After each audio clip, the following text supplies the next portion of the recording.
Welcome, fellow Gear Potheads, Joe Puttyman here, and today I will be showing you how to properly breach hack on Cyberpunk 2077. Now, if you went through the tutorial, you'll notice it says to upload the Ice Pick daemon, you must recreate its code sequence by selecting characters from the code matrix.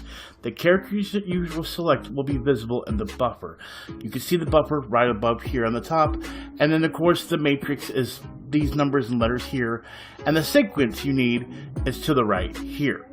So what this means is on your top row here, you can start with the letter and in the buffer for only 2 format codes, particularly for this one. Now, of course, this will increase later on when it comes to your codes.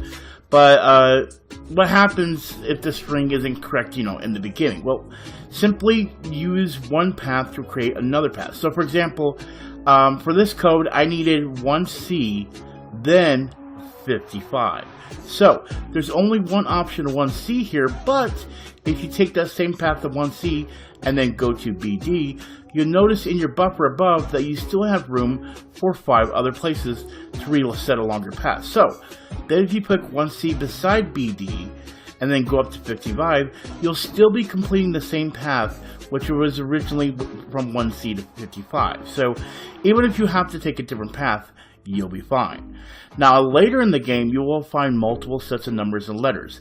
This just means you have to pick the right number of multiple paths. But either way, you can at least hack one item no matter if you get multiple or not.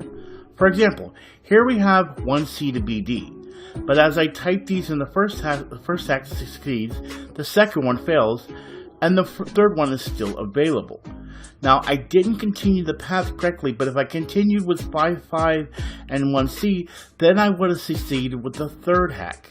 Basically, you have to go in an order that will path all the hacks you want.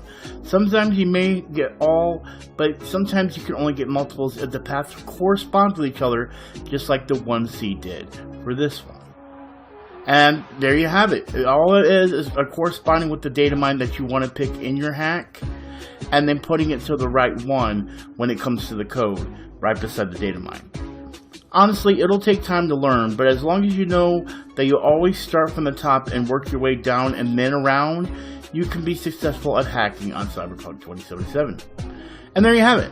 If this tutorial helped you in any way out, or if you have any other questions, please consider hitting that like and the subscribe button. I will do a follow-up video if you have any questions in the comments below. And as always, I am Puttyman with Gamer Potheads, and do not forget, roll about the high score. Peace out, and I'll talk to y'all later.